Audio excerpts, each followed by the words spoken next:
Good morning सगळ्यांना। आज आहे किंक्रात आणि त्यानिमित्त मी आज मटण बनवत आहे। त्यासाठी लागणारे साहित्य आहे तेल, जिरं, ते थोडं गरम केलं आणि मिक्सरला बारीक करून घेतलं। त्यानंतर मटण स्वच्छ धुवून घेतलं आणि त्याला हळद आणि मीठ लावून थोडा वेळ ठेवलं। आज किंक्रात स्पेशल डिश आहे मटण, कोल्हापूर स्टाईलमध्ये मी आज तुम्हाला सांगत आहे, त्याप्रमाणे तुम्ही बनवू शकता।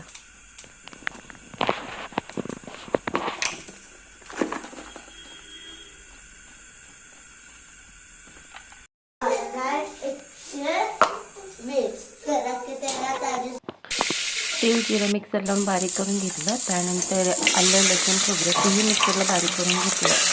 बेसिकली आपण पातेलं गरम करायला ठेवलं, त्यामध्ये तेल कढवलं आणि त्यानंतर मटण टाकलं आणि ते वाफेवर शिजवून घेतलं। एक 10 मिनिटांमध्ये वाफेमध्ये शिजून येतं ते।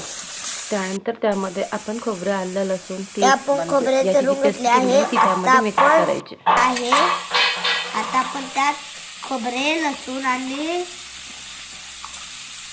आलं टाकले आहे।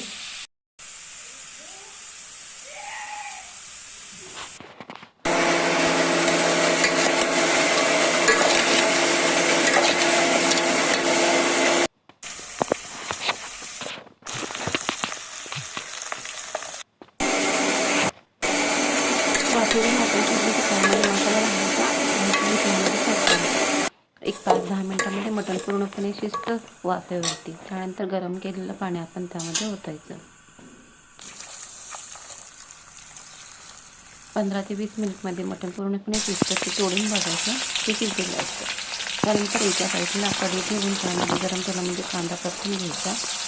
कांदा परतला, भाजला की त्यामध्ये लाल तिखट आणि बारीक केलेला मसाला जो होता वाटण ते त्यामध्ये मिक्स करायचं आणि ते परतायचं।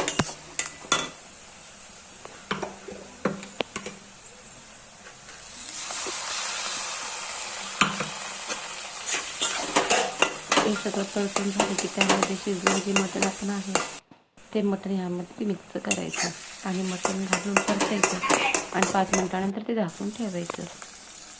एक 5 मिनिटं शिजवल्यानंतर ते मटण तयार होतं। तुम्हाला जर माझा व्हिडिओ आवडला असेल तर नक्की लाईक करा, शेअर करा आणि आजच्या किंक्रातीसाठी तुम्ही अशा पद्धतीने मटण बनवा। Thank you. Please like, share and subscribe.